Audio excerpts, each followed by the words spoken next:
तो चुम्मा तोरा गझारा के छौरा ले तो चुम्मा तोरा फुटौना लजतौ गे मॉल घूमे तो गोकुल होटल के गचाट किए तो कि बारह के छौरा ले तो चुम्मा तोरा कनवाही के छौरा ले तो चुम्मा तोरा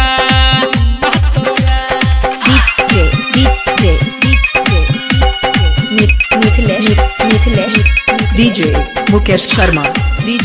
Mukesh Sharma recording by Jharkhand films हाजीडी कियोला जेतो सिनेमा देखाबे कियोला जेतो गे चाउमीन कियाबे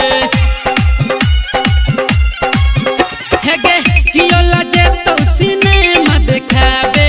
कियोला जेतो गे चाउमीन कियाबे तोहर जवानी छौ गे टाइट देख के होय छै बाबा नटपट्टी के छौरा ले तो चुम्मा तोरा बरहारा के छौरा ले तो चुम्मा तोरा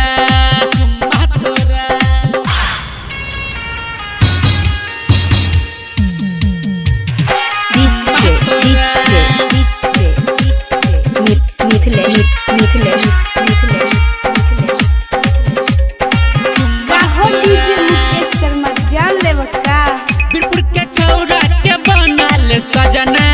गढ़ा के छौरा सब किन देतो कंगना हे गे बीरपुर के छौरा के बनल सजना बगलवा के छौरा सब किन देतो कंगना